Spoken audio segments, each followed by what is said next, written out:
Hi,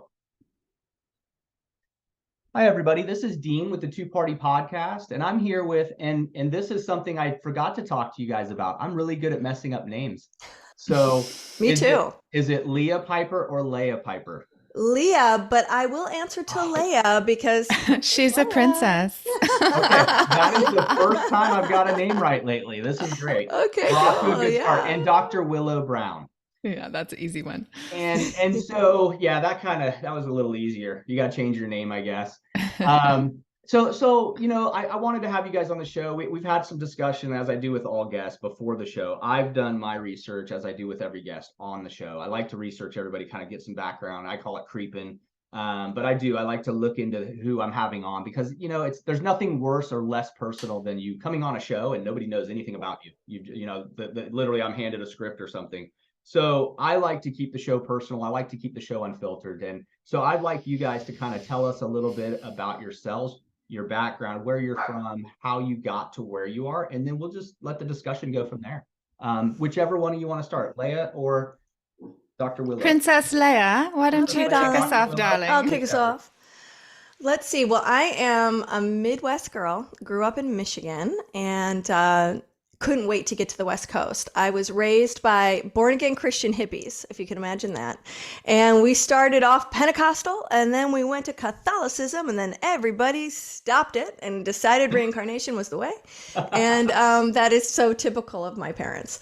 And so the West is the best. And I did not go the traditional route like all of my friends at the time who went to university and, got into the space of, I don't know, real life. I went and had like my real education, which was traveling across the country and following rock and roll artists, going to festivals. And so I'm really glad I gave that to myself. Lots of different things happened as a result of wanting to go to the college of life and see the country and travel and have adventures, and then start to pursue, a future by studying something that I thought I could be good at. So right about the time I was looking at either opening up a flower shop, because I was a florist at the time, or going back to school, I met this couple. And they were very cool. I really dug them right away. And we started to talk about Tantra. And early on, when I was a senior in high school, just graduating, I fell in love for the first time. And it was with this, of course, a bongo drummer. And and I was so head over heels in love with this guy. Oh my God. So you can just imagine like my heart ripping out of my chest when he left one day. But he left all of his artwork and all of his books. And I was, going through things, and I found this book, Tantra, the Art of Conscious Loving. And when I read this book, it was like a eureka moment, because I had no idea that what we were doing sexually were things that he learned in a book. Right. Because it was such a profound experience for me.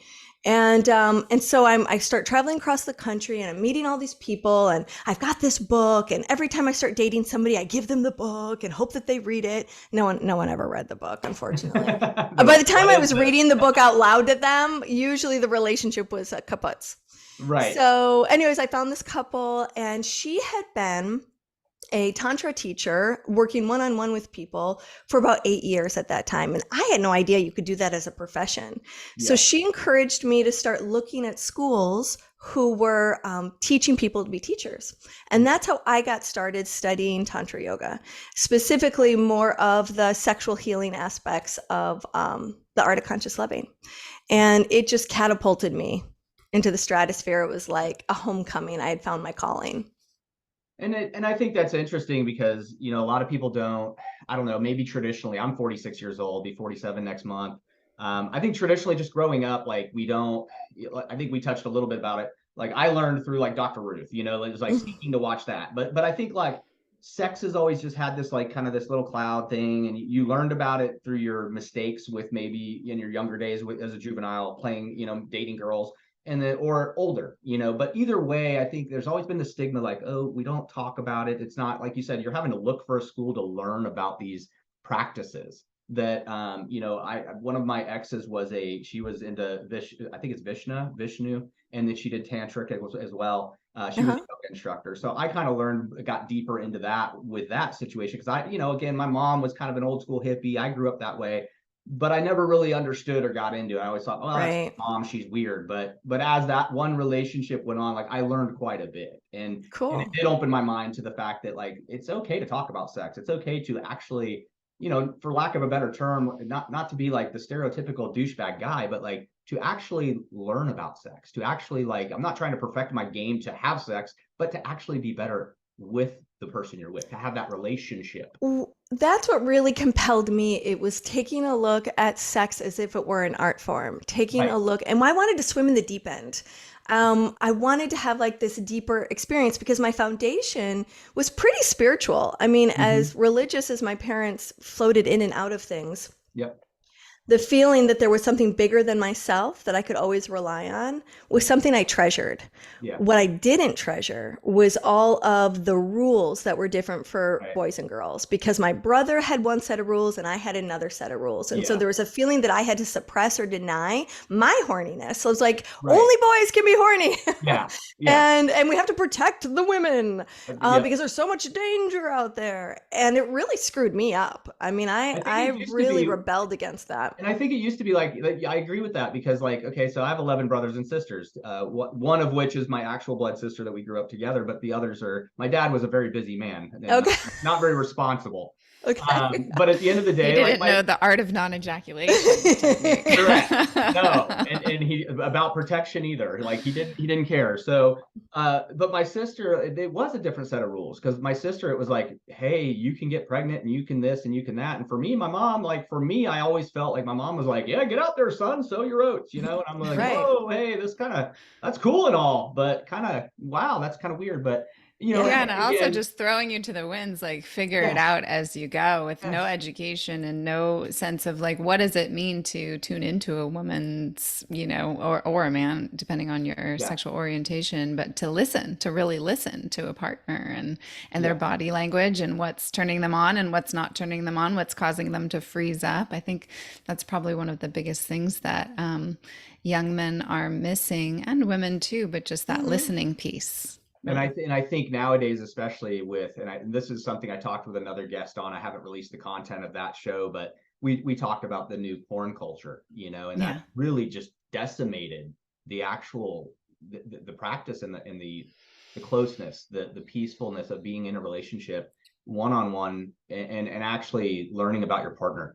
Because it literally, you have this like crazy stigma that porn has created. Not that there's, again, pleasure in porn and the way you handle your business is yours, but it's really a lot of people, and we were discussing on this show before, I haven't released, but it literally has kind of created a stigma. Like people think like it's hit it or get it, or and that's all there is to sex anymore. And it's parents need to like let their kids know porn is entertainment, but it's not real life.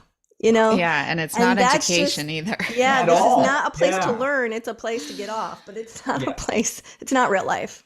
Unfortunately, it really it causes these dopamine hits and these endorphin hits, and those are literally drugs inside of your body. Like we've got these hormones that act as drugs, and so they become very addicting. And then it basically short circuits your neurotransmitters for like real life interaction. Anytime I'm working with clients who are working on overcoming porn addiction, one of the first things I'll say to them is you need to, it's often men, and it's like, you need to have some relationships with some women friends, because they're afraid to even have any relationship with any woman at that point, because they have this image of what an encounter with a woman should be.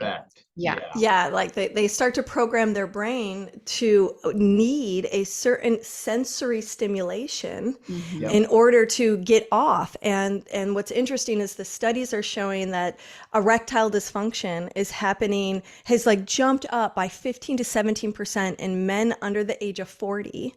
In a way that's never been seen in history. And that started to rise in 2005 when porn became available on the internet.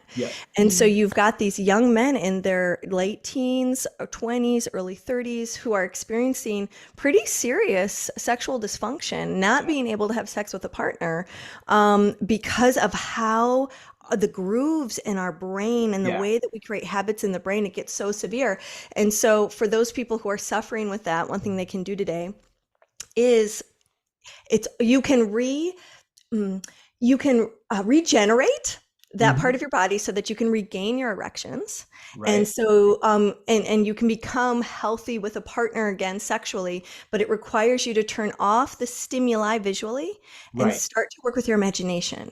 Your imagination. I was going to touch on that because men, I know just naturally, and I think this is historically, men, we're visual.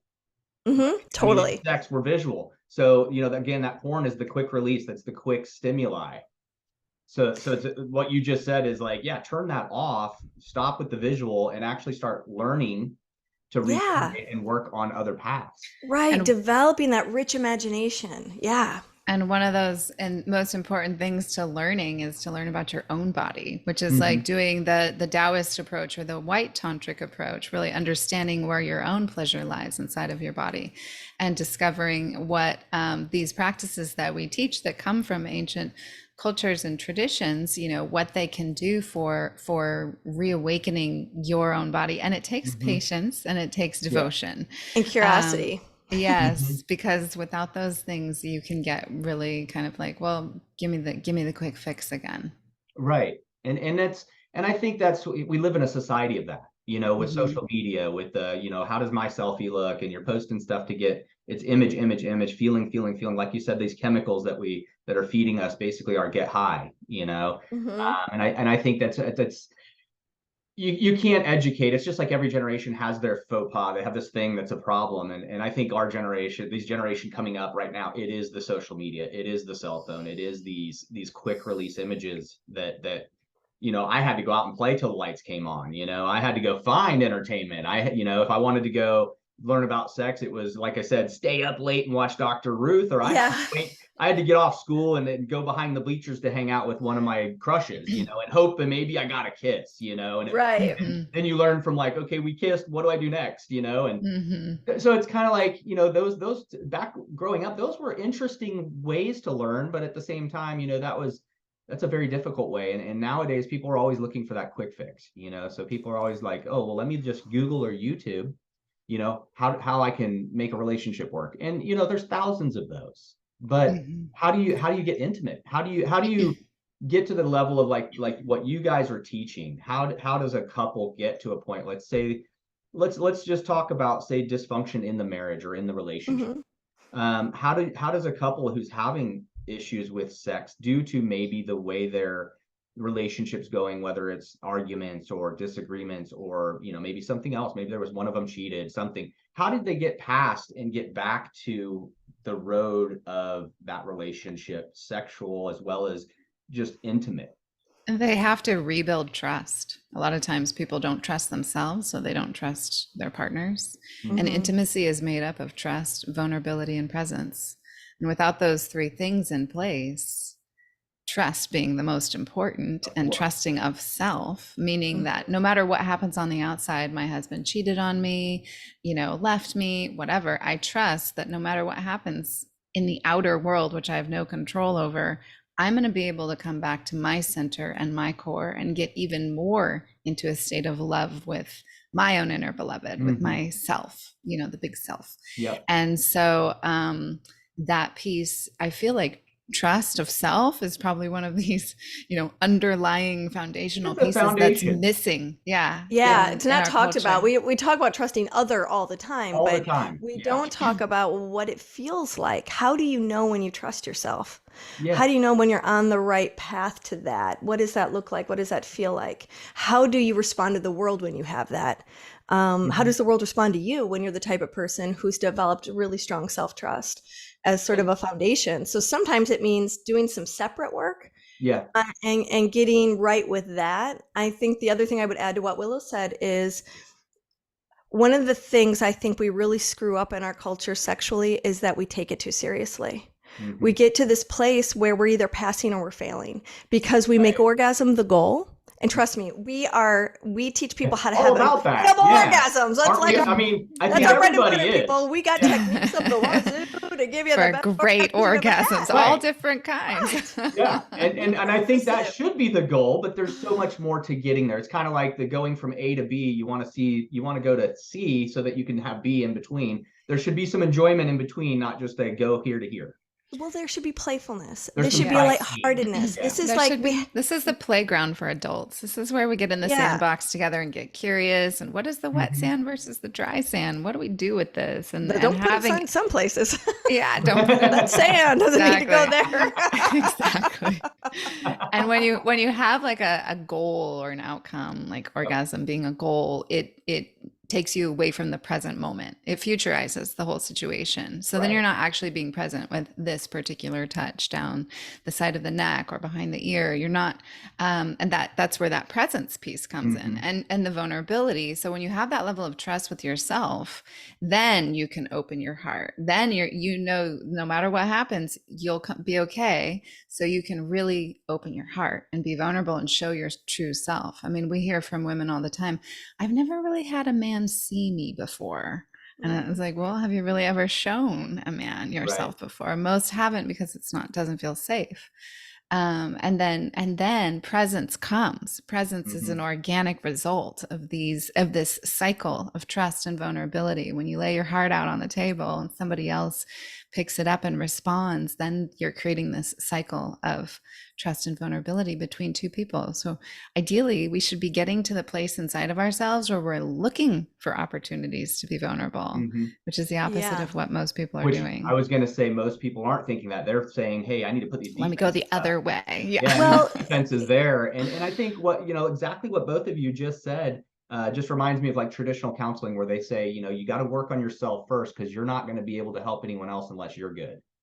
And I think that's what we hear a lot in the world is, make sure you get yourself right before you can fix anyone else. And sometimes I think it's like you just said, it's getting to know yourself. I spent many years, my background, we touched a little before we started recording, but I've been through addiction. I've been through alcoholism. I've been through abuse, trauma, sexual abuse as a child. I've been through so many horrific things. I've been in counseling most of my life growing up. And some of those things, that's all what I always heard. It was just, you gotta be right. You gotta get yourself right. If you're not right, you're no good to anyone else. And some of that helped, and some of that kind of hurt. It almost made the abuse and trauma even worse, because it's like, oh, look, we don't have a way to help you and fix you, but we're telling you to fix yourself before you're going to be right. And for years, I struggled with, oh my gosh, I'm just going to be a hot mess because they don't have the answer. I don't have the answer. I'm just going to do this. What actually took place in my life was about 2012. I actually just put down the drugs, put down the alcohol, literally just started looking in the mirror. Like, who is this person I fear? Who is this person I hate? Who is this person who I have lived with that I have to wake up and not want to look at? Who's this person that's done things that made me feel guilty, insecure, these fears that were put upon me, whether I did them to myself or the abusers of my childhood did these things? How long do I have to wear these clothes of abuse? How long do I have to be a victim? When do I heal? And I literally in 2012 started a journey of healing, started a journey of getting past all this BS. I really Yeah, well done. And so what did you find out? What I found out, what's the answer to that question? Well, it's weird because there's been so many. And what I have found out is it's okay to love the mess that I am. Yeah. I think what I profoundly found out of all of this mess of a life of 46 years is that the mess that I've always thought I was is not really a mess. It's an individual who has worked through and lived through environmental changes and disasters and still was strong enough to overcome and want to be better. And so when I look in the mirror now, I see a person who's lovable. I see a person who is a giving father. I see a person who's a great husband. I see a person who can be a friend. I see a person who can look in the mirror and say to themselves, now it's okay to feel. It's okay to love. It's okay to hurt. It's okay to be sad. It's okay to embrace emotions that when you were younger, you didn't even understand. And nobody wanted to tell me how. I love this. Permission to be human. Yes, exactly. Yeah, and I didn't know that. To me, it was like, you were sexually abused. You're not supposed to talk about it. Your dad was a homicidal maniac who murdered people. You're not allowed to talk about it. These are all like my background and my childhood was so ugly. Like the counselors buried our folders. It was like, it was just that horrific. And it's like, no, you're not allowed to talk about that. Because of that, you're just stigmatized as you're going to grow up and be horrible. God. And it's like, no, I fought and I challenged through all that and said no. And like I said, something clicked. Maybe it was just getting off the drugs and alcohol, but whatever it was in 2012, it clicked. And I said to myself, I deserve to live. I deserve to be happy. I deserve to be able to live without drugs and alcohol, and be able to look myself in the mirror and be able to face my challenges and my ups, my downs, my faults. And the funny thing is, as we talk today in this interview, relationships were a fail for me. Whether it was on, previous to that, whether it was personally my fault in that relationship, which it's always both parties in some way. So whether it was my part to play or it was theirs, either way, I never had a successful relationship. Yeah, I can really relate to your story. Intimately, personally, everything. And even in work, even in career wise, it was, I'd find myself, that's probably part of the reason I have 100 different things I could put on a resume of jobs and careers I've been in. Because my relationships, even career wise, sucked. They were so bad. Yeah. It was because nobody taught me, it was a self-learning journey that eventually clicked, unfortunately, very late in life, but it did. Yeah. I mean, well, and look at you now relating to all different kinds of people all around the world. I mean, it's a testament to the strength that we do have inside, all of resiliency. us, the resilience that we all really do have inside. And in the face of adversity, that's where we grow the strongest. And sounds like you spent most of your life in a lot of adversity. And, what I heard you saying was you really brought these more, as you went through your healing journey, you brought more of these feminine qualities more forward inside of yourself, which allowed you to become more whole. I think that's, a really beautiful example of what we want to bring forward more, not only for men, but for women as well, is these qualities of the feminine, these yin qualities of like receptivity and listening and tuning in and being present, feeling. That's what you said. I could finally feel my feelings. And when you can really feel your feelings, especially as a man, then you're not worried about performance. You're not worried about how you're showing up or if you're holding space properly. You're actually present. You're actually feeling what's going on inside of you. And that is a safe place for most women. Well, there's also an attunement that's connected to that. So when you're in touch with what's going on inside of you, that increases your ability to attune to others who may also be feeling things. So you start to kind of gain some mastery over the subtlety of what's happening in other people, and that increases your empathy and your compassion. And one of the things I was saying earlier about this dysfunction that we have around passing or failing in bed. Because if the goal is always orgasm and you don't have an orgasm, then that means something about me. I'm not successful. I'm not good. I'm inadequate. I knew it. It's like, it was my dick too small. Down talk, that negative right. talk. I bet he was just self-critic. Someone more beautiful. Like all these things start to we're already insecure, right? I mean, we talked about vulnerability just briefly. Vulnerability actually translates to woundable.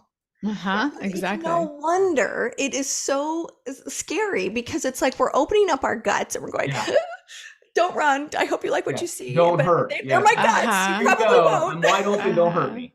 But what we don't know, what our insecure parts don't know, is that we are our most lovable. We are the most beautiful when we are vulnerable, because then we're being real. We're not masking ourselves. We're not tying ourselves up into a pretzel. We're there and we're raw and we're saying, love me. I hope I'm scared. I'm not lovable. I hope you'll love me. And when we take that risk and we really show that unguarded part of ourselves, oh my God, like there you are, you're so gorgeous. You're so beautiful. And that's when we start to realize that there's more important places to go than coming. Coming's fabulous. But we're missing the boat. Never met an orgasm I didn't like. But that doesn't mean I'm going to have one every time. Right. But so when we make it about love, if the goal is love, orgasms follow. Right. The orgasm will follow. And you can have really raunchy, hard, dirty love if you want. It doesn't mean it's got to always be like romantic. Sweet romantic. We want you to have variety. We want you to have fast food sex and gourmet sex, but and dirty sex. But the idea is that the essence is still connected to love. And when we have that connected to love, then hopefully we can become even more connected to playfulness. Because I don't know about the two of you, but I've had to have some like recovery in order to remember how to play. This serious adult stuff, adulting feels very responsible, and there's it's high a lot risk, of and we moving got to pieces. succeed. Yeah. And we forget how to be like these playful kids, and adults need it just as much as children do. And sex, like Willow said, this is the place where we can actually dive in deep. And so for couples who are trying to make their way back to each other, it's like, how do we have fun together? How do we dream again together? What kind of adventure can we go on? We need to create shared experiences that give us a sense of shared meaning. Yeah. And if you stop dreaming with your partner, not a good sign. There are some interesting studies done between disastery couples and mastery couples. And mastery couples never forget to dream. And it's something as simple as, hey, if we had all the money in the world, how would you redesign this bathroom? You know? Yeah. And I think open dialogue and communication, my wife all the time, I can't express how much I love my wife because she supports the crazy that's me. You know, she supports when I'm starting a new business. I've owned so many businesses I've lost count. She's like, "Oh, what are we doing now? What do you?" But she supports it. As crazy as it may sound, and I'm always like, "Well, what part of this do you want to play?" And she's like, "Yeah, it's all you. I don't want nothing to do with it. I'm good." But she's willing to entertain that. She's willing to go down that road of thought with me, or a vision of, you know, hey, what's it going to look like if you want to start another construction company? What's it going to look like if you start another marketing company? You know, it literally, to me, that's so on my end of it, growing up in my background of abuse. And again, she's lived a very good life. You know, her parents took care of her. She has 2 other siblings. It was kind of a normal, what you would consider kind of a normal upbringing. And for me, we're total polar opposites. She came from a great upbringing. I came from the most nightmare upbringing you could have. And together we really do well. You know, that's amazing. Heads on a lot of stuff, but there's some things where it like you just said, we do talk about, and it's like, and then I ask her all the time, like, what do you want to do like next year? What do you want to, what do you vision us? You know, is there a vacation you want to go on? What does it look like down the road? And so we're always picking each other's brain about, you know, what we could do, you know, what we want to do, you know. And I think that keeps things fun. And touching on play, I met a gentleman in Nevada. I ended up, these people kind of adopted me. I was out there working and I got sick. I ended up flying back there to work, and I got COVID, and I was down for like a week. These people like fed me. They took care of me. I was living in a travel trailer. So I literally started calling them mom and dad. So in the middle of this place, I didn't know anybody. I started calling these people mom and dad. Well, come to find out, this guy and her, very into tantric, very into all kinds of modern, or I guess not so much modern, but into everything other than religion. Like that's kind of his way of putting it, was like, you know, religion is what it is. It's not us. But the guy was, I guess the best way to put it, just one of the best philosophers I've heard of or talked to or engaged in years. So he was the whole time I'm there, him and her were hitting me with all this wisdom, all this just really wise talk. And you know, here I am in the middle of Nevada, away from my family, miserable for a couple months, and working every day. And I'd come home, and in the evening it was relaxing and refreshing because this guy would hit me with some knowledge. And one of the things he kept bringing up to me is, as we grow up, as children, we're born, we're immediately, from the day we come out of the womb, we're oppressed. We're immediately told, you know, you can't cry. Stop crying. Here's a bottle. Take this and put it in your mouth. Stop crying. Stop feeling. Stop, you know. And then as you get older, as a toddler, it's kind of the same thing. You're being kind of conditioned to where what is right and wrong as a toddler, you know. And then you become a teen, and you're told, you like, grow up. You need to grow up. You need to act like a man. And so he started like feeding me all, and he wouldn't really get into who he was as a background, but the guy was so smart. I could tell he was very educated in psychology. And, you know, if I were to guess, I'd say he's a doctor somewhere at a university, and he just didn't want to tell me. But he literally was hitting me with these truths, and play was one of them. So one of them, he said, is like, as you know, from the time we're born, we're being forced to not be playing, to not be able to be a child, to not actually nurture our childhood. Or our being that child. So our inner child is always getting oppressed. And he goes, so by the time you're adult, there's no more play. You're an adult. You have to go to work. Yeah. You have to do this. You're not allowed to be immature. You're not allowed to goof around. You're not allowed. My wife goes crazy. We go to the store. She hates it because again, I talk.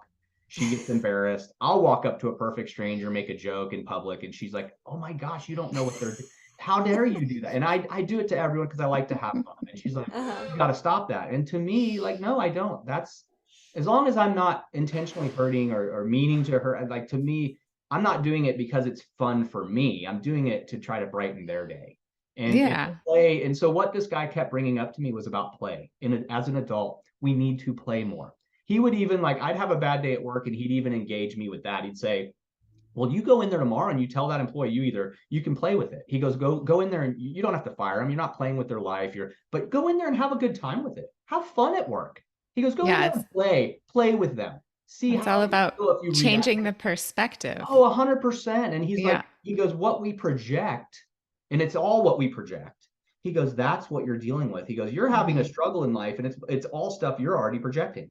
Right. You're expecting. So a lot of that play thing that he was talking about kind of fits exactly what you just said. We need to play. And as adults, as you said, Dr. Willow, the bedroom, our partner, that's adult play. That's the time to really play and get to know each other and ourselves. Yeah. And, really explore and do things that are completely ridiculous and silly, like crawl around on the ground and act like tigers together, like do something that is like, get out of your element, go get in some water together, like literally go out to the woods together, get out of the environment, change your element. That's really helpful to help change your perspective, especially when you're feeling locked in with another person and their perspective. And it's like, I'm trying to change mine, but they're not changing theirs. So like, I'm still stuck, but there's so much that you can play with.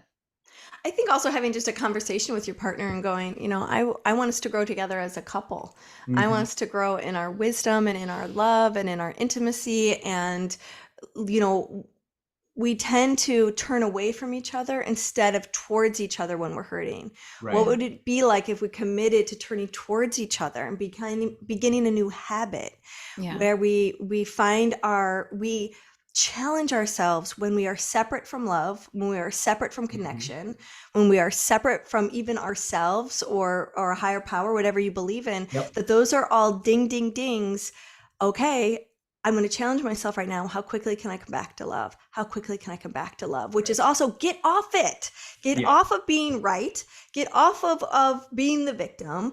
Get off of the self-centered obsession over everything we feel and everything that's happening to us. And there's actually so much pain and swirling around all those ruminating thoughts of just how bad everything is. And sometimes we need to kind of pull ourselves out of that. Go serve somebody means go help someone else. Correct. And then come back home from there and realize that you've got a lot more space inside of yourself to really be present, to see your partner's good intentions, even if flawed, and permission to be human. And to also not expect, I think one of my biggest healing experiences also having come from some childhood sexual abuse, Steen, and I know Willow's had her own sexual trauma as she came of age. There was a time when my self-loathing was so immense. It was taking up all of the space in my head. And there was no way I was going to live the life I most dreamed, the life I most wanted, if I didn't do something about this awful voice that said cruel things to me, things I would never utter to another human being. Oh my God, that's how mean it was. And I finally just had to come and reckon with all of that and talk back to those thoughts and create a ritual that helped me recover from what felt like such broken self-esteem. That feeling of going, I'm never going to be loved. I am so unworthy of love. I'm so hideous. Who would ever love this? And to like confront that. And that's where the solo work really comes in. My experience has been, there's been 3 things I really need in life. And one is something that men have. There's something in men that hold the key to a part of my essential self. And so when a man is present for me, holds space for me, is willing to see me and all of me, something opens and flowers. And the same thing is true with a sister. Sometimes I need a woman to stand in that post and see me and see all of me Right. And that unlocks a part of my essential self. And then there's some things that only I can do.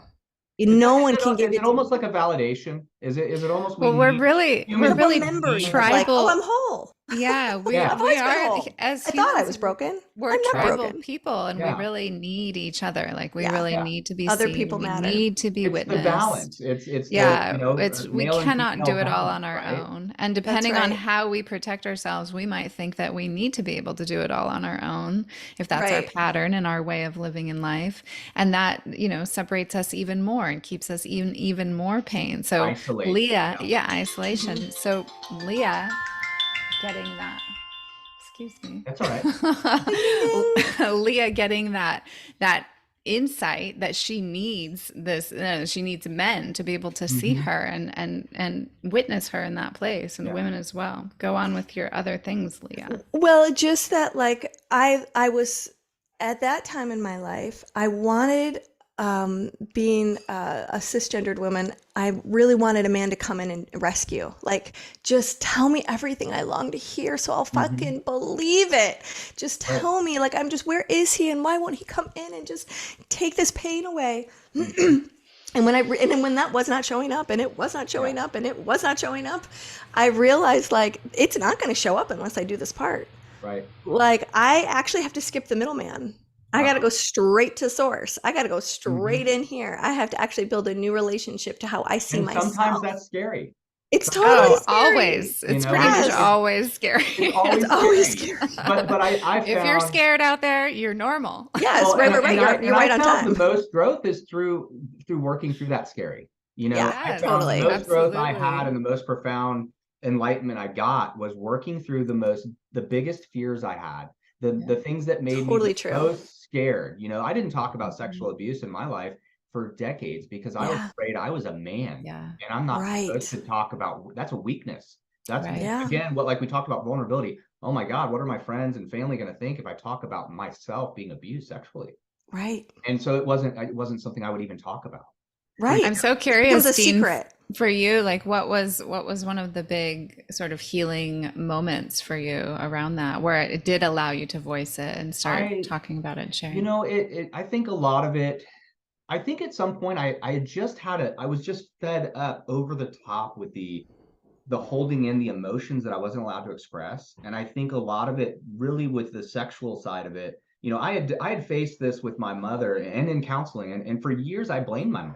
And for years I would verbally, as a kid and as a teenager, I would verbally go at my mom about this. This is your fault this happened. This is yada yada. You should have been doing this for us and protecting. And so, you know, the blame, but never, even through counseling, was there ever a point where even the counselors, I never even remember the counselors wanting to talk much about it, other than me being able to explain the details of what occurred, which are vivid. Again, I was born and diagnosed with a photographic memory. So everything I've lived through is photographic to me. I can visually right now see it in the moment. And so very scary. But I think the moment that it really kind of hit me was when I was really in almost 2012, things were just above and beyond what I could control, there was no way I could live the next day with the heights of my emotions at peak. Everything was just peaked out. And I started to realize, and maybe it's the shift in society where it's okay to talk about these things now. Counseling is okay now. Maybe it was part of that shift, but it came a point and a profound thing hit me that there's nothing wrong. You know, first off, I am a very strong man. I boxed, I fought, I have that tough, rough, masculine. So I have nothing to be ashamed of, because if I wanted to be ashamed or someone were to pick on me because of these things I'm expressing, I can defend myself. And I think part of it was that, but at the same point, I didn't want that anymore, because that was also part of my defense mechanism my whole life of how to shelter these emotions. And so I no longer wanted to fight, and I didn't want to flight. I literally wanted to feel it. And I wanted to feel what it was like, not just to continue living with it, but I wanted to feel what it felt like to be free of it. Yes. And to be able to openly talk about it. And so I had started expressing around that time to a few friends, close friends, really close friends, that I was not sure would be receptive to it. And when I started explaining to them some of the things that happened in my childhood and the sexual abuse and the details, they were like, holy, like, where are these guys now? Where do we find them now and take them Right. and hold them accountable? Yeah. And I'm like, well, I personally through my life have followed them. I know where their mom passed away. I know where one of them lives. The other one I believe is dead now. But these are, do I go down that road? Is that a healing road? Is that a road chasing Ding, or ding. revenge? Is that going to solve, or Is that going to free you of those feelings? Yes. Is that going to give you be peace? it? Or will openly talking about how it's okay to talk about it, talking about how it's okay if you've lived through this, but it's not okay for it to occur. Those were the parts where I think it profoundly started hitting me that it was acceptable for me to start opening up. And it was acceptable for me to talk as a man, because other men probably are out there that have been sexually abused. They say 1 in 4 boys, 1 in and 4. 1 in 3 girls. Yeah. And I think that's when it became more. It's a shit ton. That's a quarter of the population of the male population. Yeah, everyone's going to date someone who's had sexual trauma.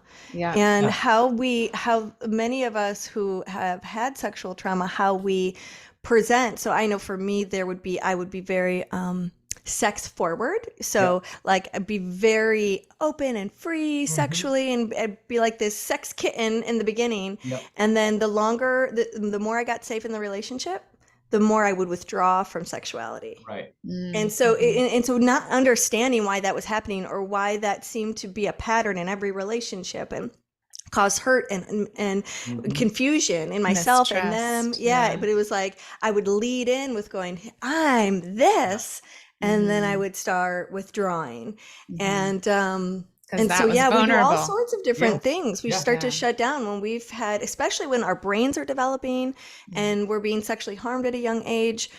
This does some interesting wires up in here. And so to be able to understand what a partner needs, or how to show up for a partner, how to hold them in their presence when they're afraid, and you being that safe anchor. I mean, what a gift you give them, but it's also a profound gift you give yourself when you can be there for someone else's hurt and stand in this place of shining back to them who they really are, that you're not broken. You just forgot you were whole, and come back home to yourself. And do you know how beautiful you are in this moment? And thank you so much for trusting me. And there's so many ways that we can show up that's not complicated to be a sexual healer for our partner, to bring that kind of love. And it just requires a little bit of skills that we can all learn. And it doesn't replace therapy, and it doesn't replace medical attention. But there's so much medicine that sex can provide. I think there's so much. I don't think there's ever, and I think this is where part of, my research and my journey has taken me, is there's never enough. There's never enough doctors and therapy and medicine you can get and knowledge you can get. And once I started really diving into who I was and looking in the mirror, like I started finding out, every minute I'm distracted by a new this, a new that, a self-improvement of this. There's never enough. Like you just said, there, the medical's there, the therapy's there, like it's not, but it's not meant to replace.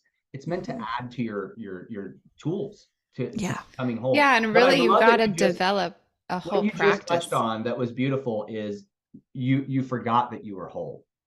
Yeah. And that's something that I've kept in the back of my mind too, is I knew I was whole.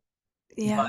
All along. But I didn't feel whole. And in this big giant world. Because you were never really given a chance to be, to feel it, until you gave yourself that chance to feel it. And that's a practice is whole. That has to be developed. Yeah, but we go through things that fracture us. Correct. But it doesn't break us. And I think that's the thing that's important. The fracturing is real. Yep. The feeling of suppression is real. Yep. The feeling of why me? All of that can be real. But what is also, it's not an either or. You can be fractured and whole at the same time. Yeah. In fact, and you can be put back together. Even more into your wholeness. Yes. Because you find out what you're made of. You find out what you are capable of when you go through these dark nights of the soul. You really just get to discover new levels and layers inside of your own soul. And then it gets you closer to your soul purpose. Like why are you here on this planet? Or why did this happen to me? Can start to answer that, because I think for me, why did it happen for me? Yes. Did it happen to me, or can I actually change the narrative? I'm powerful enough to rewrite this story Yep. and to go, how is this for me? Mm-hmm. Yeah. And now I get to take the story back. And now I get to rewrite it. And now and we become, very empowered as a result of going, I don't actually have to live the story of the victim anymore. Right. I can put the victim down, and I can now embody the champion because I've overcome that. I've overcome this adversary. What's interesting, they've done a lot of studies around life satisfaction and life satisfaction scores.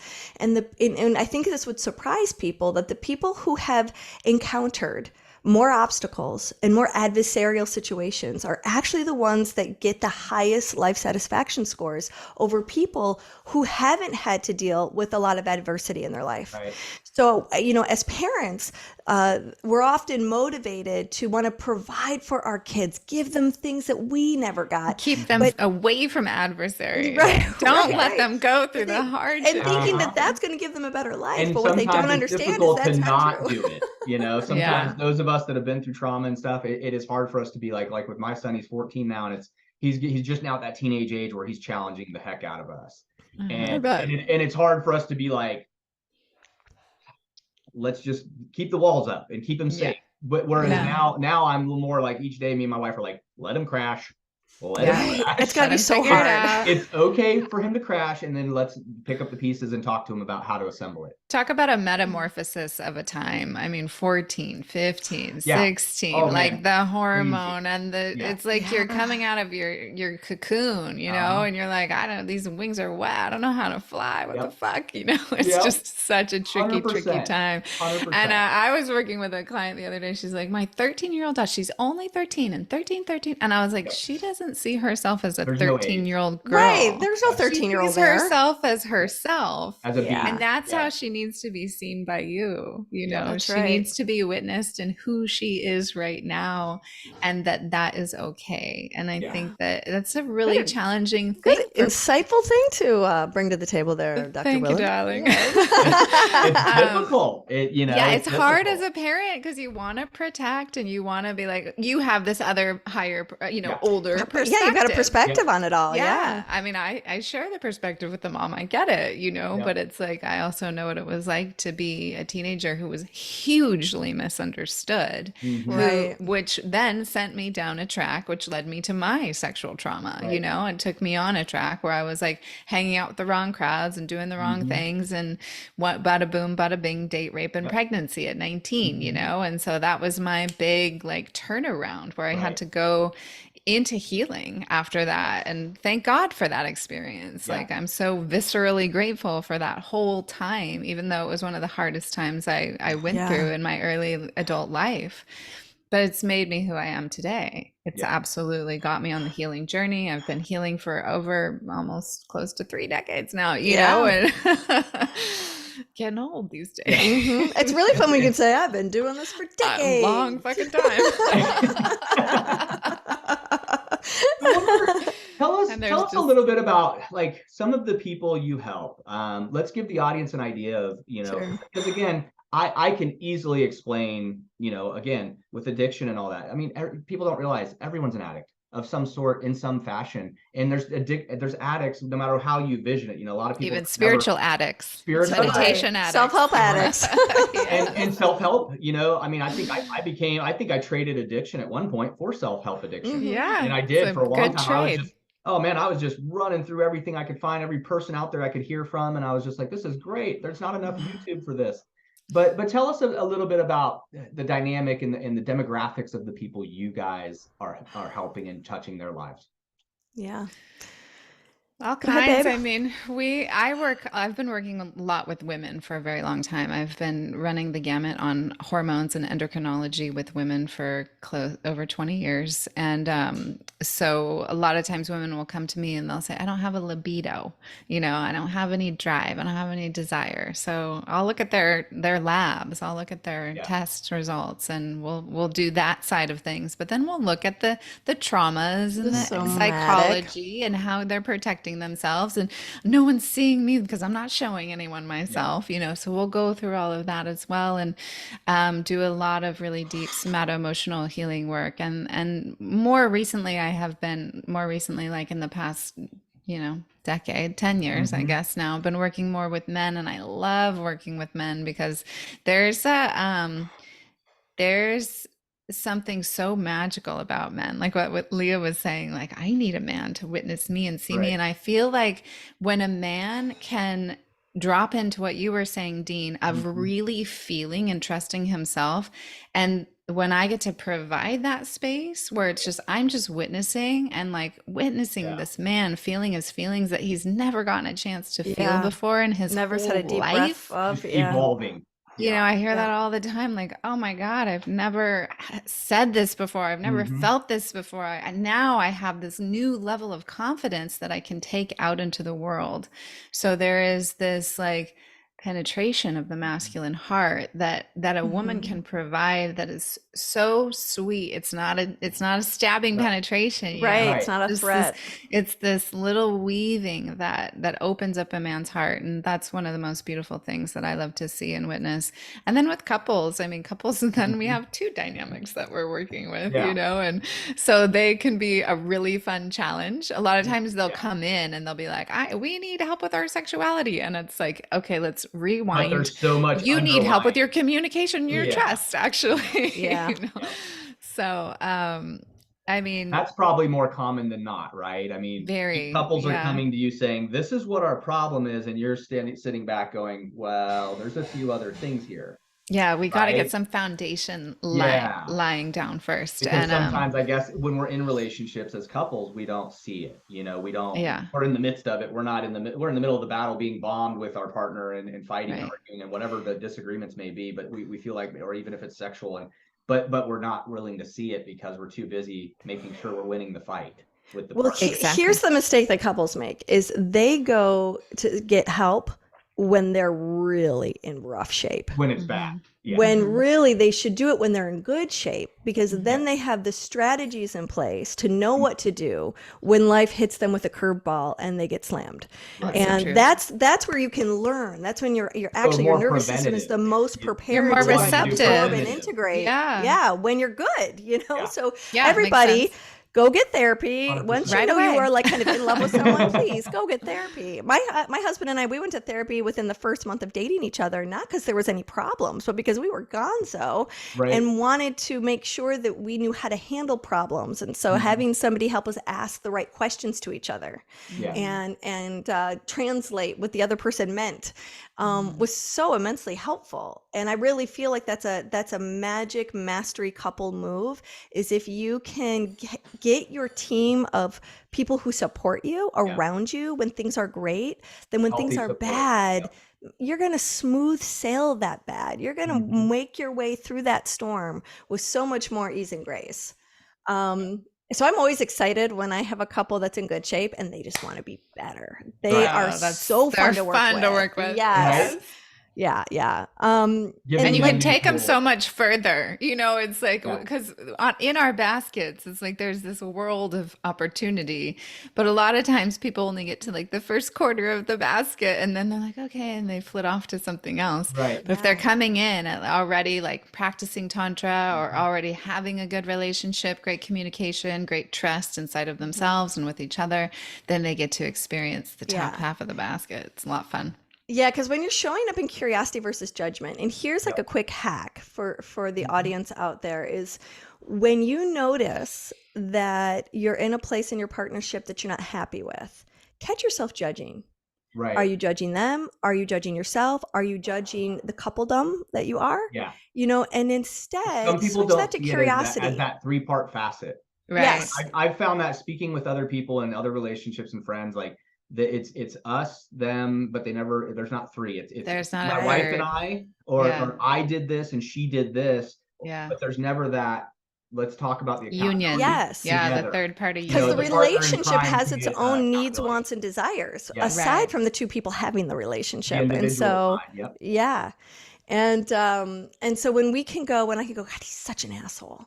And I go, okay, let me get curious about that. He's such an asshole. Wow, how is he not an asshole? Isn't that interesting? That I just think he's such an asshole.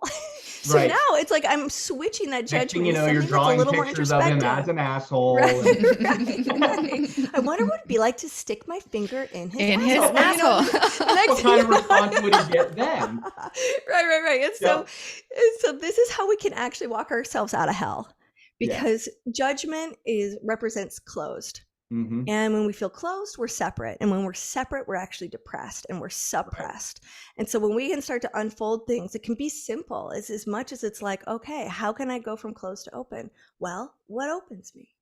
Right. And now I need to go do that. For me, fresh cut flowers opens me. Right. You know, and so I'm going to put flowers in the room to absorb that negative energy. Yeah. And I every time I see them, it represents beauty, and it represents a part of me that wants to blossom and draws flower. you out. Yeah. Yeah. Yeah. And so it's like looking for what opens me, what closes me, what opens me, what closes me. Mm-hmm. And orgasm in and of itself is a series of opening and closing, Right. It's pulsation, right? Yeah. So it's like we open and we contract. And so being easy with ourselves and each other, that we are going to contract.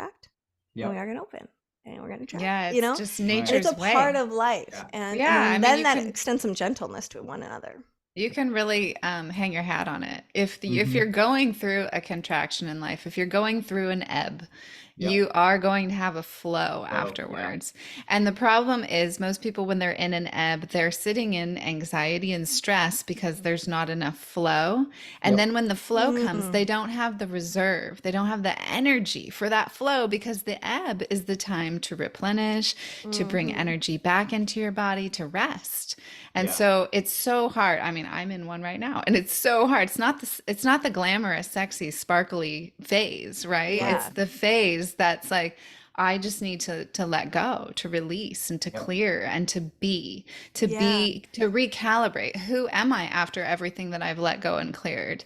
You know, what's my truth now? My truth is different than it was before, because I just let go of some heavy shit, you know? Yeah. So now I'm in my truth, and I'm got to rest into that and become that, so that when that next round of flow comes forward, I've got the reserves for it. I've got the Right. chi for it.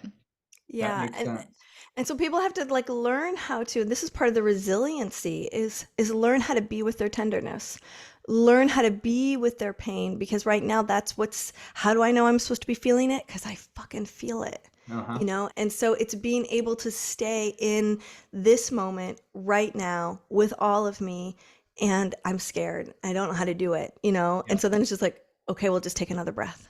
Right. Yeah. Can you just take another breath? Yeah. And make some sound on the exhale. right. God damn it. Exactly. Feel it. And I think that's what I was just going to touch on, like, that we talked about earlier is, you know, with me, just feeling emotion again.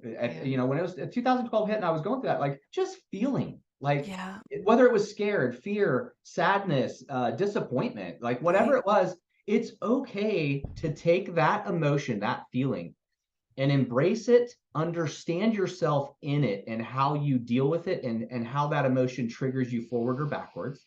But it's not, and I had a counselor bring this to my attention one time when I was going through a really hard time. He said, pick up your lawn chair and keep moving. What you do when you're in depression is you set your lawn chair down and you relax. He said, stop doing that. Stop making a camp in the middle of depression and make your camp in a nice, beautiful place. He said, so pick your chair up and get moving. Like, but so it's okay. It's okay to embrace these emotions and live through them. It's not okay to sit and sulk in them. Yes, it's important to feel the emotions so that you're not spiritually bypassing what's actually happening for you as a human being, because we are emotional beings. Exactly, that's right. There's medicine inside of that emotion for you. That's there's medicine in pain as well. Yeah, that's gonna bring you into more wholeness. But then you've got to also rise above all that emotion and humanness, and see that, like, all of this is impermanent. All of this is going to change, even this body and that, all of it. None of it's going to stay. There is this other place, this non-dualistic place that is steady. And it really lives in the heart. So if you can drop your mind into your heart and connect to this sort of pure consciousness, or this all-pervading oneness, this non-dualistic space or state of being, where you're suspending your likes and your dislikes, you're suspending what you think is good and bad, you're suspending your judgment. Yeah. You know, even, I mean, we would all agree that pedophilism is bad, right? That's obvious. 100%, of course. And it's still a judgment. Yeah, and hurt people hurt people. And Yes. so we're not going to solve the problem by staying in our judgment. Correct. We're going to actually we have to look, we have to keep looking behind the curtain. Yeah. And if we stay stuck, no one's moving towards the curtain. Yep. That's why So curiosity is so key. So it's not an either or. Yes, we have to actually be present to the feeling that's arising in the now and give ourselves a full chance to go, what is this? How does it feel and where do I feel it? And then be able to not get stuck, like you were saying, Dean, because there's something about depression. We interviewed Karen Rockine, and she had she's a positive psychology teacher. She had this great description for depression. I really worked for me. And it was about depression just is a feeling of being pressed down.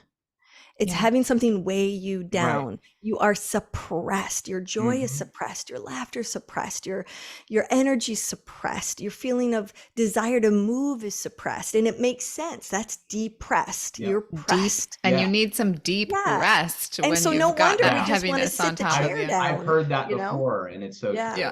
Yeah. True. And so the same thing is true. It's like, if you don't want to feel that way, if you're sick of feeling pressed down, let's pick up the chair and let's get another view. Yeah. You know, when was the last time you had some fresh air and you saw something in nature that took your breath away? Yeah. Let's go experience awe, or let's go serve someone else. I feel rotten. My life sucks. Okay, let me go help somebody who's also having a hard time, and let's see how I can bless their day. Yeah, and that changes your whole chemistry. Yep. Oh, completely. There's a practice in Buddhism called Tonglen, and it's Tong is taking and Len is giving. So taking and giving. And so it's a practice where you find somebody who's maybe somebody that you like, doesn't have to be your best friend, somebody you admire and like, who's going through something you're going through too. Let's take heartbreak, for example. You know, somebody's going through heartbreak and so are you. And so you want to take the heartbreak and the pain and the suffering and bring it all to their heart, and you make this big smoky ball, right? And then you bring it up through their nose and you pull it up through their nose and you bring it into your own body, and boom, the minute it hits your body, it turns to golden light, and then you get filled with golden light all around you till you've got this big aura of light all around you, and then you send it from your heart, like this rainbow from your heart to their heart, and you fill them with golden light. And so you don't even have to go out and do anything. You could just stay sitting in your living room there and just change the whole dynamic of how you feel, because then you're filling yourself and themselves with this golden light, and then pretty soon you're shrouded in it.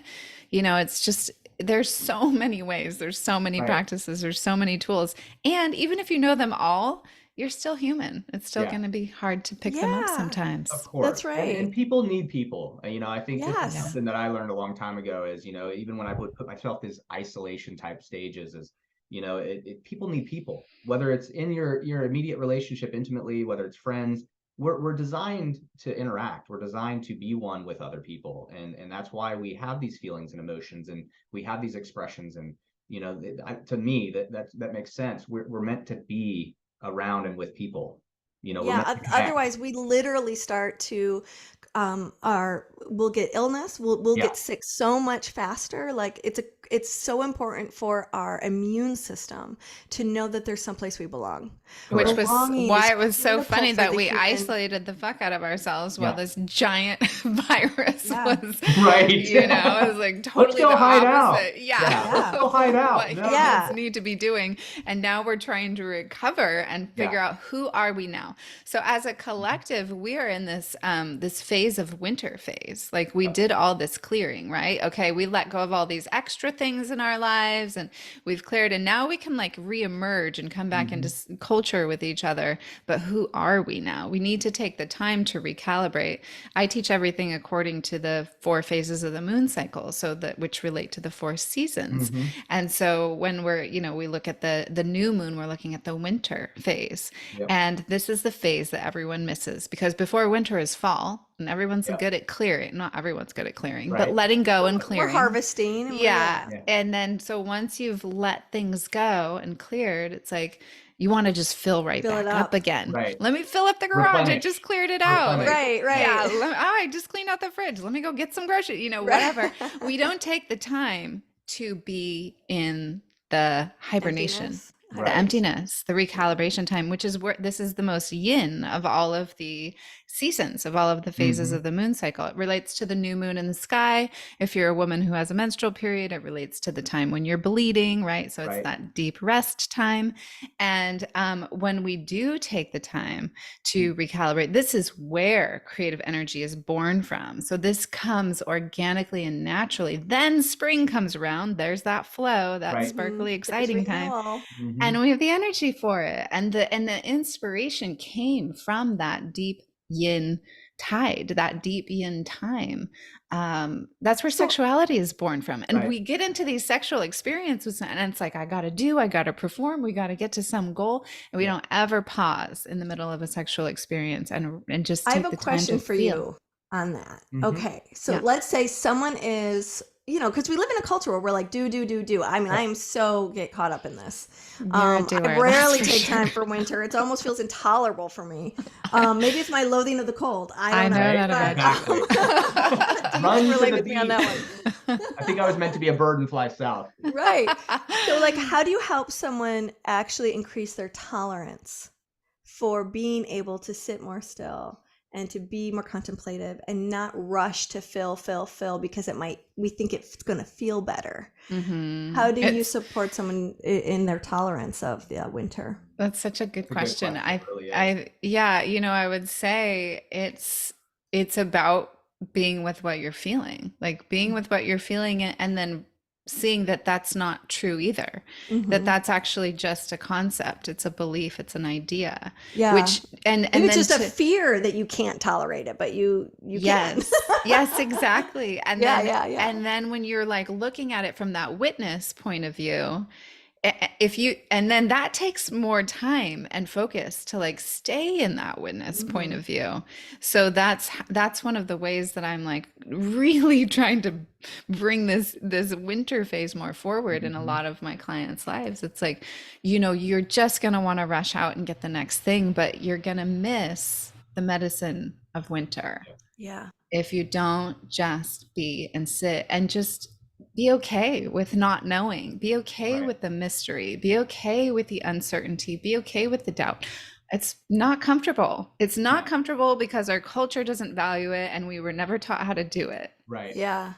I think too, like one thing that we're not really taught the concept of is this process of savoring, where you take a moment, because you can savor the past, you can savor something that's happening right now, and you can savor what's to come, right? Maybe you've got like a vacation you're so excited about, or, you know, right now I'm gonna eat some oranges and some yogurt shortly, and then there's, you know, how all the stuff you got done during the summer and the spring and during the fall, and you know, to sit back and go, wow, that I accomplished that, and to enjoy and to actually like enjoy the fruit that you've worked so hard, like take a minute and take it all in. Yeah. And see what you've had to let go of in order to become who you are today. Because we just go straight to the next goal.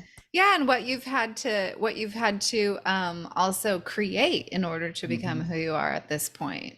And in order to become who you want to be at the next point or whatever, you need time and space to integrate. You're missing the integration boat. Yes. Ding, ding, ding. Yeah. Yeah. And I think, you know, I mean, that's just down to the basics, the layman terms. I mean, building a house, you know, me being my background, I mean, you have to have a strong foundation. Exactly. Which takes the most time. Yeah. And you have to have the strong, you know, a lot of people always forget that once you got the foundation to put this amazing structure up, then you have carpenters come in and do the supports, you know, and so again, taking time to allow to fill in, to transition and get these things put in place. Right. Build the building. Yeah. You don't put the foundation on, throw some 2x4s up and put a roof on. That's right. You don't start putting the windows in before you have the walls. Exactly. You know, that's a pretty ugly building if it's sticks and a roof, you know? Exactly. And so, there is that it's important to fill those things in. You know, the foundation's always number one. And then after that, to build upon that, there's more pieces, and each one of those pieces is just as important to create what you're trying to create. You know, you can't just build the building, leave the windows out. You can't build the building, leave the walls out. You know, it's so important to make sure when you reach the point of finishing the building, it's completed. Yeah. And I think that's as humans, our body, our minds, our spirit, everything. It's a about great us. metaphor. I love the building Yeah, metaphor. I come from a totally. family of builders, and so I use it a lot because always, even you're in the town you're living in, you'll see like, oh, they're doing a new building on that plot of land, and you'll see, gosh, when are they going to start the building? Meanwhile, they're trying to get the permits and lay the Ground down. foundation, the groundwork, and then all of a sudden one day you're like, oh, there's a building there overnight. You drive by and it's going up. Yeah, it's quick. Like once the foundation, which is the most important part, is the hard part, takes the longest. Then it just pops right up. Yeah. It's so funny that you guys are mentioning this because I came from a family of real estate agents. And I'll tell you, they'll tell you all about the foundation and why you shouldn't buy that house. What's good and bad. Yeah. Well, that's an important thing to know when you're buying that foundation if you're going to buy that house. Well, and on that note, you don't want the quick sale. You want to have your home inspector come through. You want to have them check the property, make sure it's good. Same with your body. I mean, you want to make sure spiritually, physically, mentally, you're ready for the storms. You're ready. You don't want to sell yourself short on who you can be or who you can be to other people, especially your spouse or whoever you're in a relationship, physically, mentally. Yeah, your close, intimate people. Yeah, you need to make sure you're selling something that's worth the value. I mean, I always look at relationships these days as my wife is investing in me as much as I'm investing in her. And for me to sell her anything short of what she's paying for is wrong. For me to turn around and sell her me or half of me or the old me even it is wrong. She stepped into this marriage expecting to get a life of happiness, a life of love, a life of care. And those expectations, I always, we always touch on like expectations aren't always good. You shouldn't go into things with expectations. You'll be disappointed. But what she, when you go to the store and you buy something, you expect to get your value. When she stepped into this marriage, she expected to get some value out of what I brought to the table. Yeah, or she wanted to rely on there was value. And likewise, I saw the same when I came to her. There was value there of what I needed, and I saw in her that I would love to spend my life with someone who has that beautiful mindset, beautiful heart. She's very soft, very fragile, but she's so strong and verbally will put me in my place. And as a man, I needed that. And so I don't want her selling me short, and I don't want to sell her short. She deserves to have the value, the best in me when she's buying into it. And I deserve to have the best in her. And that's part of, I think, where we come together as a unit and start working together in healing, which I think is what you guys are showing. Like we can both be broken, but we can also work on ourselves to heal. But as a couple, even after that marriage is solidified, we can now work together to help each other heal. Yeah, and it's just an uncovering. We lose ourselves. We even lose ourselves in relationships. But it's not actually lost. It's just covered up. Right. So together you can go and start to peel back, the things that you covered up, because that's just part of life. And how wonderful to have a best friend to do it with, someone that you can like trust and challenge yourself with and grow with. Who wants those same things. I think the thing that makes our work unique as compared to other therapeutic processes is the fact that we take it to the body. Right. So it's important for those of us who are questioners, and I'm a questioner. I'm not going to do a meditation because you say breathe this way. I want to know why this meditation is going to give me this, that, and the other thing. Like, give me more. I want to be. That's how I get my all in. So we have to meet sort of the intellect.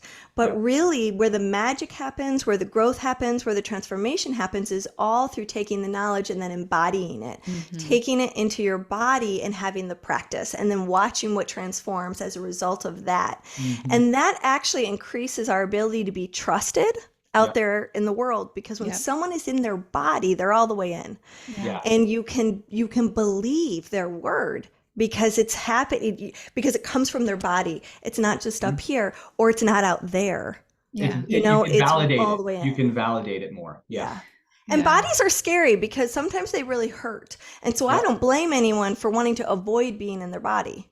You know, there's a good reason for that. Right. But we incarnated in one, so we might as well just go ahead and occupy it and confront that. Deal with it, right? Because that's where pleasure lives. That's where ecstasy lives. That's where some of the bliss to be had that will help heal our weary soul, because frankly, life is hard. It's contractive and it is expansive. And then when those contractions come in, it makes our soul so weary and tired. But that's where pleasure comes in. We've been given this gift. Here's this well of love and pleasure. Come have an orgasm. I'll help you feel better.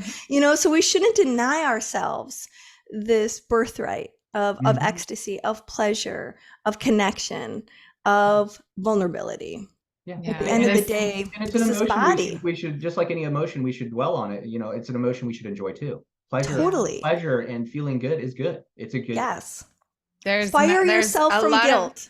Fire yourself from shame. Yeah. I mean, in Chinese medicine, we always, instead of like looking, where's the disease? Where's the broken part? Let's focus on that. We look at where's it working? What part of the body is like, has a lot of energy? And then we support that. And we move the lot of energy to the place to push out the disease and the discomfort. And what Leah is saying, this embodiment of pleasure and this embodiment of being worthy of experiencing pleasure, it really allows you to make the practices that we teach your own. And that's really our goal. We want you to be the teacher within your relationship. We want you to be the sexologist, the observer of your own sexual energy, who, what worked for you 2 weeks ago might not work for you now. So why not? And who are you now? And what's the data? And how does it need to shift? I was going to say, almost be the scientist and experience. Yes, totally. Be the ologist lab of your love, own baby. sexuality. Yes, we're going to do it for science, people. I love it. I love it. And I would just say, like, if someone wants to add just a little bit more magic into their life right now, whether that's just how they treat themselves, if they're single or in a relationship, is find the like mundane, ordinary things and see how you can make them more of a ritual. So we've got habits and we've got rituals. A habit is we brush our teeth. But this morning, how about you put the toothpaste on your partner's toothbrush so when they come into the bathroom, it's all ready for them? That's calling it a ritual. That's creating just a little bit of magic. Something as simple as just putting the toothpaste on your partner's toothbrush to surprise them in the morning. And my husband will do this to me every once in a while, and I just get giddy. I mean, I just get girly. I just totally kind of have this little melt, and I feel so cherished in that moment. And it's just toothpaste on a toothbrush. It's a habit, but you just made it special. Correct. It's kind of like putting the cloth napkins out instead of the paper towels. And I just literally watched a video last night about a girl. And this is just this guy that does these YouTube videos, and he just randomly walks up to women and asks some silly question. And so he walks up to this woman and he literally says, like, what do you bring to the table? What makes you an asset? And so she kind of chimes off a few things, but then she said, the one thing I do is, like, one of the examples of one of the things I do is, like, for my partner, I'll go, when I shower, I use my loofah, and then I move his loofah to the front and mine to the back. So it's ready to go. So it's ready to go. And she goes, and it may not be, it seems so silly. She goes, but it's, I do that. And to me, I'm doing that for him. That's consideration. So again, like you said, with the toothpaste, it's kind of that same thing. It's that little spark. It's that little, I do care. It's that reminder in the world, that energy that's like, look, I do love you. Look, I'm thinking about you.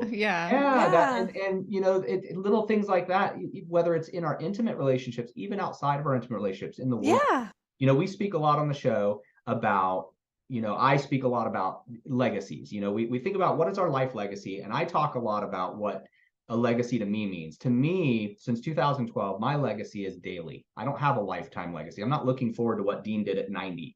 Looking back, I'm looking at what my legacy is today. My legacy today could be holding the door for someone. It could be giving a smile. It can be giving a hug. It can be giving a compliment. My legacy happens the moment I wake up, from the time I go through the house, out the door, to wherever I'm going that day and home. Who do I interact with? How do I interact with? Am I helping them? Am I giving into this world, or am I taking back all day long? So for me, a legacy is a daily thing. I look at the end of the day, I like to think of that. And so when I watched that video and what you just touched on with that, that's exactly what my mind went to, is that is what we should be doing. Thoughtful Every intention. Relationship around us, whether it's our intimate, our friendship, our career, employees we work with, all of it. That is that's what Two-Party Podcast was about. That's what this is what triggered this whole show, is how can I make a difference in everyone's life around me? and to have Yeah, a and even platform just of a have a podcast conversation. is amazing, but it's Yeah. more amazing when you leave the podcast and you live it. When you Yeah. physically can go hold a door for someone who maybe is not an older lady, maybe someone who's just not capable of pulling on that door at that restaurant, or just a smile. Sometimes, I've talked, we had a guest on the show and we discussed about a woman that was domestic violence. She was abused. She just, to get away from the husband's abuse, she had left the house to just go get a pack of cigarettes. Yeah. And he had mentioned, and just holding the door for that woman and smiling at that woman, not knowing that in that moment, that woman had just come from being beat. And that was her break. And her break was for a man to be able to smile at her.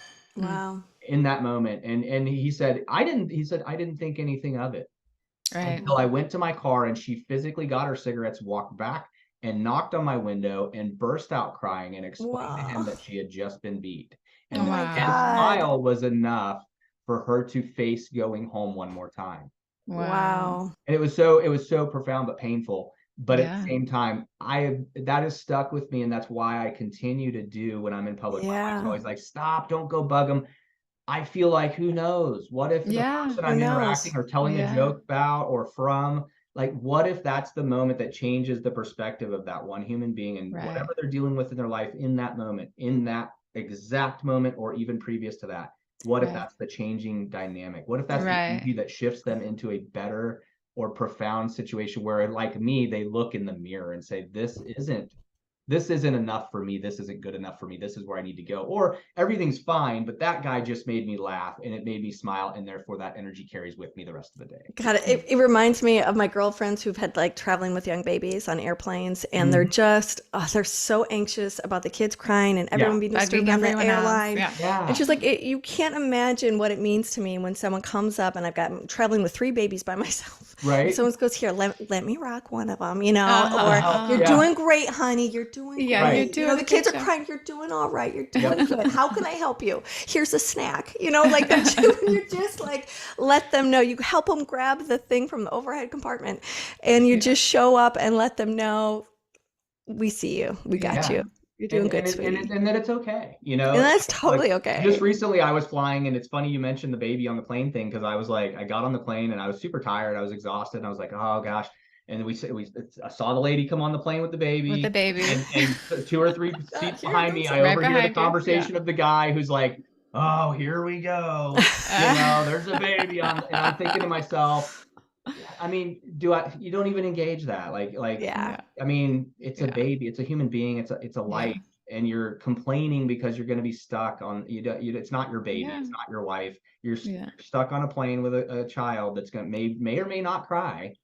Well, we've all been there. It does suck. I mean, it's not fun for anybody. Nobody wants to hear an upset baby, but at the same time, but let it inspire compassion, versus annoyance if you can. It's a human being. It's upset. Deal with it. Yeah. But again, we can't fix everyone. There's the selfish people of the world we can't deal with. And I remember I was just kind of sitting there, like, I heard the guy's comment, and I was just like, the lady, look at her, like, she's a soldier. She's traveling with a baby. Me by myself, like, I'd be like, oh my gosh, what am I doing? I'm traveling with a baby. I mean, that's work. Like, why are we judging a lot of work. The baby? Yeah, why are we judging the fact that the baby might be crying when we could be like literally complimenting the lady on the fact that she's able to make it through a freaking airport and onto a plane and fly with a baby that's crying? Right. And that poor baby is 6 months old. It doesn't know what's going on. It's all just somewhere up in the sky. It's freaking out. Like, that's the amazing part of it. Pressure for a minute. I know. There's a lot of emotion. You can't ask for what you need. And I mean, imagine being a baby in a world you don't know, and you're not able to speak, and you can't communicate properly, and you're starting to get hurt or whatever. Like, it's horrible. So funny. Compassion for the airplane babies. Yes, exactly. All you mamas and papas out there with little babies crying and screaming and freaking out. We were all babies one day on airplanes. Some of us, right? Crying and bugging. So there is one thing we do on the show, and I know we're I didn't know how much time you ladies had. I specifically usually do a half hour, but as long as the conversation goes is how the 2-party podcast works. So there is no time limit. When a conversation's great, like it has been today, we go with it. One thing I cool. like to do at the end of the show is ask our guests to maybe give an example or help the audience with a time that maybe they went through something hard. And you can give an example, or you can just explain, what it is you might use. A coping skill or something you experienced where something hard that you worked through and how you got through it to maybe help one person in the audience struggling with getting through a hard point in their life right now. So whichever one of you want to start, just kind of giving an example to the audience, like how did you get through a really hard, challenging time in your life? What was the center? What did you focus on? What helped you get through it? Well, you want to go, Leah? No, go ahead. I'm going through one right now. And loss of the love of my life due to a concussion. And, I'd say what I'm focusing on right now is coming back to inner beloved, coming back home to source and self. And as the emotions and the story and the, response and reactions and all the things transpire moment by moment, I'm really rising above all of the judgment of what I think those are, like the idea that something is good or the idea that something is bad, what I was saying earlier. And the what I think I like. And I am someone who things go pretty well for me generally in life. Right. I generally do get things to go my way. And so when they don't, it's like, oh, I really have to exercise this muscle. I have to work pretty hard and be pretty focused and devoted to coming back home to source, coming back home to inner beloved and strengthening that relationship, because that is the one that's going to be with me through and through, no matter which other ones come and go. Okay. Yeah. Excellent.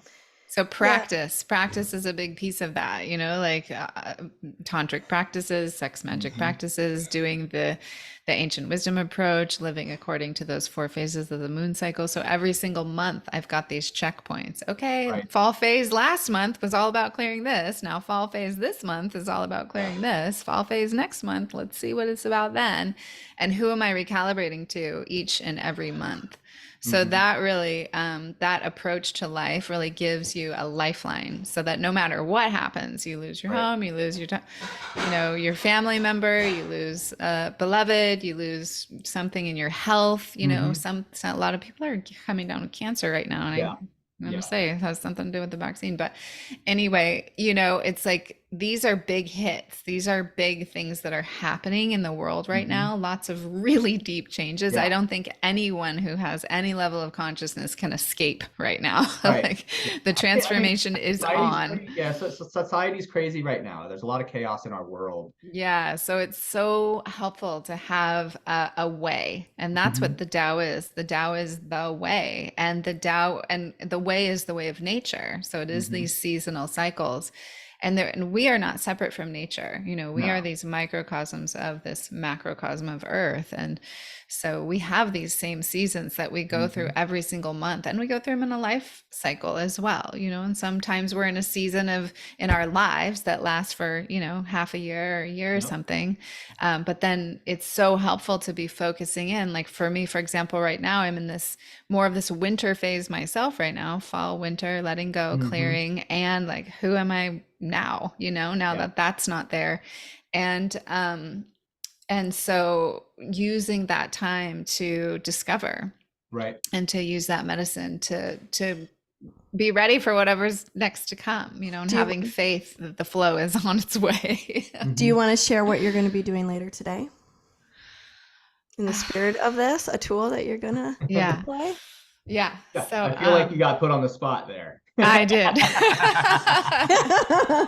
Well, I just think it's such a good idea that other people would benefit from knowing it. So one of the practices that I'm going to do today is an anger release session, where I get a whole bunch of big pieces of paper, like big butcher paper that's easy to tear. And for me, I need to write to get in tune with the anger.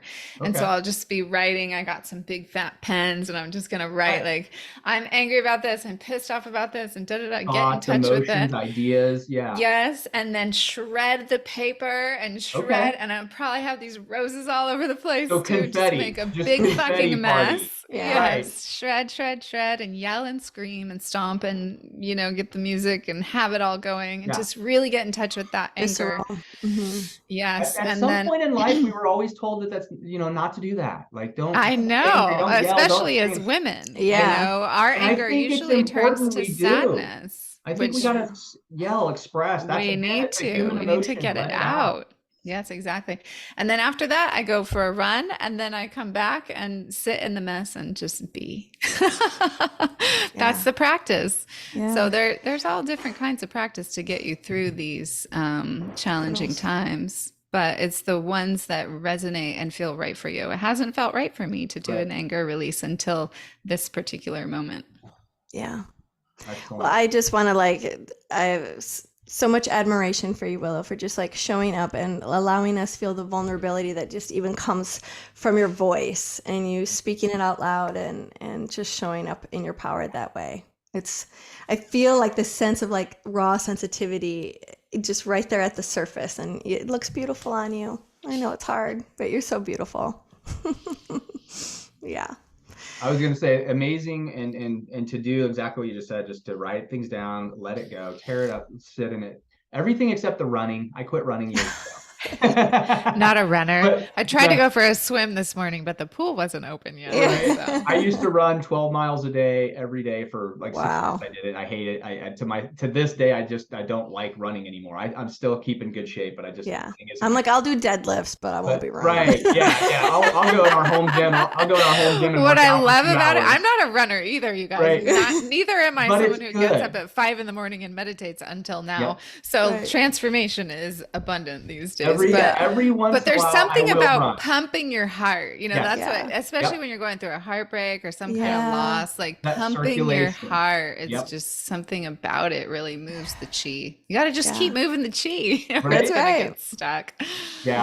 I literally, I gave up running. I still do. We got a treadmill at home gym, and I jump on there and I will go do 2-3 miles. Every once in a while I'll just start jogging, and I get on it and I get in this mood, and I just, my body and my mind just tells me, hey, start running. And I do, and so it's not that I don't run anymore, but I'm always from how much I used to run, I'm always oh my gosh, running. but I know it's great for you. I'm in the gym. I wake up, my usual schedule. I wake up and I go straight out, and it's my therapy. I wake up every day and I'm in our home gym before work, an hour to 2 hours every single morning. I've been doing that for 4 years. And my wife's like, what what are you trying for Mr. Olympia? What's going on here? No, this is my mental health. It's mental health, baby. It is so the important best. for our brains. It starts my day off right. I used to, these guys that go to the gym after work, I'm not that guy. I go through work and then I work so hard and I'm diligent that then I'm tired. And in the evening, I won't give myself 100%. When I wake up in the morning and I go to the gym, I spend an hour to 2 hours. And the reason why is because I will give myself 100% in that time frame, and then I'll go to work and give my 100% there. And that's what I started doing. And that's, I don't go to counseling anymore. I don't, I did that for over 20 plus years of my life due to my childhood. Yeah, you could be the therapist now. Yeah, well, I try to be. And then I find myself stuck, and then I find relationships like this where I'm speaking to 2 women who are absolutely profound in their art and able to, this has been more therapeutic for me than anything. You guys have taught me so much just through your wisdom. And so again, this is where my therapy comes in. I can go work out for 2 hours, and then I can talk to people who are actually knowledgeable in things and relate to things that I feel, that I know, that I need to hear. And so you guys have profoundly, this has been a therapy session for me, but that's where my therapy is these days. Now my journey and my walk is to relate, to find people like you who can share your wisdom and knowledge, and it can benefit, and what apples and oranges I can pick from it and put into my basket and live. I was thinking about when you asked what was something that you went through that you were able to process and come back from. And I think for me, healing what I needed to heal with the opposite sex, I grew up with that story, as so many have, that boys will only want you for one thing. And this whole idea of there was something that got passed into my system that says guys will just use you. And so I took that, and it was I'm gonna beat them at that game. Right. And I'm going to be so impressive. Like challenge accepted. Yes. Right? Challenge accepted. Yeah. I'm going to be the sex goddess, and I will, I'll show them who's going to get used. And it was just a bunch of like bravados. It was just like this kid who really, really wanted to be loved, but didn't know how to be herself enough so that someone could fall in love with her, because I was always trying to be something I thought they would think was lovable. Mm-hmm. And so that usually came in the form of trying to be impressive. Yep. And when I started to realize, I remember going to my first weekend seminar and looking around the room at these incredible men and just going, oh my God, they want to get love right too. I'm actually not alone. I haven't been seeing them. I've been seeing what I'm most afraid of. And when and so I learned that I was putting my attention on what I was afraid I would get. And so what did I get? The thing I was afraid of. Yeah. And when I started to switch how that magnetism's there, right? Totally. Yeah. And then I started working with men. I started to fall in love with men. I started to see men as whole beings, not just people who are just out to use women. And as I started to do that healing within my own system, and I used a practice called sacred spot massage. Again, it's another ritual where you kind of like Willow's anger process with tearing up the paper, you go through a step-by-step process where you encounter yourself and you meet yourself and you don't run away in that space. And there's a container for it. And so I was taking myself through these self-loving practices and learning how to heal this self-loathing that I had. And in conjunction to that, I started to see men differently. Mm-hmm. And I began to, like, two things were happening. One is I tried to stop seeing myself through my eyes because my eyes were distorted. Yep. I wasn't seeing myself clearly. And I started to try to see myself through men's eyes. And they were so much more generous than I would ever be. Right. And so something about that helped me see who they genuinely are. And then I learned that there's a difference between a man being charmed and enchanted versus sexually attracted to you. What does sexual attraction means? They just want to get their body next to your body. Right. But when they're charmed and enchanted, there's an instinct, a biological instinct that comes forward that they want to make you laugh. Right. They want to provide for you in some way. If not financially, it's like, let me mow your lawn, let me make you dinner, let me make you laugh. And so they feel compelled to make you happy and to be protective of you. Yep. And you can never be the type of woman that is charming and enchanting to a man or to the opposite sex. I don't know that this is a hetero thing. If you aren't yourself. You're right. And so then it's like, start paying attention to the men in your life who you are yourself around, and start to notice why they hang out with you, why they enjoy your company. And so all these things started to kind of bridge a gap for me. And then when I realized that I was always surrounded by awesome men because I always put my attention on where a man was awesome. Right. So he could be the slime bucket. Right. Right. He could be the unconscious dude who's kind of a schmuck that no one really respects. Yep. But I can choose to have high regard for him anyways. I can choose to see like the divinity in him. And when I put my attention there, what do I get? His greatness.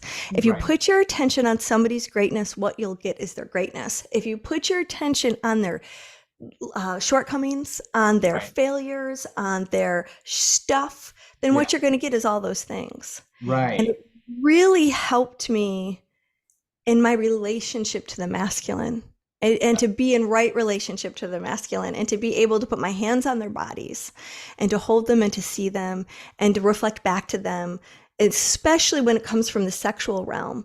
And when we've got things like premature ejaculation and erectile dysfunction and all these things that rob men from wanting to be intimate.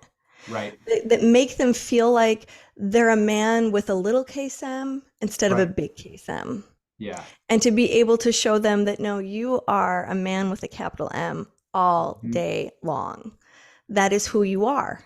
This is who you're growing into.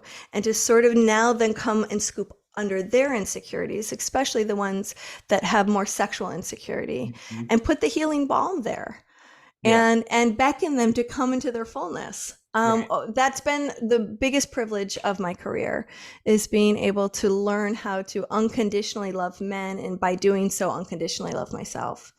And yeah, I think we can end the war of the sexes by just shifting our attention. Yeah. And I think we're past time, right? I mean, I think it's time for us to really embrace that women are powerful and needed. Men are powerful and needed, not in a masculine way, but in an emotional way. They both complement each other, and the world does revolve around that complement, that when it comes together, it is the most profound and peaceful place. Healthy, when it comes together, healthy. And I think that's where we're past due for that. You're right. I mean, it's time specifically around sexuality. For a battle of the sexes. It's time for it to be a coming together. Well, we're so afraid of what's dangerous in the other person when it comes to sexuality. We're afraid of each other's sexual power, that they'll have power over us or we'll have power over them. And so it's like we're doing power grabs. Yeah. That's what I see all the time. Yep. And I see it in myself. It's unconscious. It's this thing that we do. And part of that is because we're still so afraid of what sex is, what it means, and that it could be dangerous. And so we have created a culture that takes sex and we shroud it in fear that is unconscious. And if we don't start to take back the fact that sex is a gift, sex is beautiful, sex is an part of being human. It's human. just as important as taking a poo and eating food. Like we need it. It is natural. Yes. It is meant to be. You don't have to be afraid of desire. Desire is healthy. Desire is good. The only thing that gets you in trouble is the attachment to desire. It's the attachment that we have to these things that gets us in trouble, but the thing itself is pure. Yeah. So anyways, sex positive culture. Hey, exactly. I want to give you guys an opportunity to tell the audience a little bit about where your website, a little bit where they can find more information and follow you guys so that they can get just as much therapeutic value out of you guys as I just did today. So if you guys could share your social medias, your website, let them know where they can find you guys on there. So Leah and I have a podcast, so you can come and binge watch, listen to us all damn day if you want to. I've already subscribed. I literally right now, I have the screen pulled up. I've already great. Thank you. Our podcast is called Sex Reimagined, and you can find us on Instagram there as well at Sex Reimagined. Then we both have our own solo businesses as well. Mine is drwillowbrown.com, same on Instagram at Dr. Willow. And Leah is More Love Works. Yeah, moreloveworks.com. And then on Instagram, I'm Leah Piper _ More Love Works. And our website is sexreimagined.com. And in addition to our podcast, we also do master classes on sexuality. So we've got a course coming up, a free webinar coming up this month, all about tantric ritual, in terms of like giving a tantric ritual for one of your favorite penis owners, or if you are a penis owner, you giving that tantric ritual to yourself. We take you through a step-by-step process from beginning to end, and it's totally free. And then we also have a paid course this month, and it's all about the male G-spot and the male prostate gland. Are they the same? Are they different? What's up with these two erogenous zones? How to access them, how to pleasure them, and how to go through best practices when it comes to anal pleasure, because it's a big taboo and a lot of people, they might be curious, but they're afraid to talk about it. So we want to demystify the power of anal pleasure and all the different ways that you can have a ton of fun while feeling safe and confident. Excellent. And there is, for the audience, there is on the website, there is information, there is also a shop. You guys also have a shop there where you have different products and things that I'm assuming help with the therapeutic side of things and the learning part. Yeah. So I see that on there, and there's just a ton of information. And then on the podcast tab of the website gives the different episodes that they can catch up on some of your past content. And I think that would be, something I'm going to do, but something I think the audience should look into as well. I loved having you guys on here, and I definitely tell every guest, so all guests we welcome back. So what we like to do is within a year, and I'm just starting this year, starting with the new content of previous guests. So within a year or so, I will reach back out to you guys. What we like to do is revisit guests and have them back on the show within a year, so that we can see where you're at, what you're doing, touch on profound, things that you've learned over the course of the last time we spoke, where you're headed, where you're going. And so we do always invite our guests back. Some of them do, some of them don't. I'm starting with new content this year, so it's really working out really well that we're having a bunch of them jump back on board. But I absolutely would love having you two back on. Like I said, this has been therapeutic for me, and I really hope that the audience gets as much out of this as I did. And I look forward to having you guys on the show again. Well, We can't thanks, wait. Dean. And Yeah. for anyone who's interested, we also have some free gifts on all the websites. So if you want just even more juicy material, we've got a 3 tips to hot spiritual sex. For those of you who kind of want the more sacred sex vibe, you can get that at Sex Reimagined. On my website, you can learn how to never miss another clitoral orgasm again. And There's on a my secret. website, Yes. on my website, you can get the sacred vajayjay. So more Yes. for women, but Okay. really Yeah. good stuff in there for men. Really to know good stuff. about Yeah. vajayjays as well. Yes. I was gonna say, I think that's for the men too. Yeah, totally. But Come one, come all. That's right? right. That is awesome. So you guys, thank you so much for coming Thank on the show you. today. Have a fabulous day. Thank you, Thank Dean. you. Love, Such a love, pleasure. love. Ciao, everyone.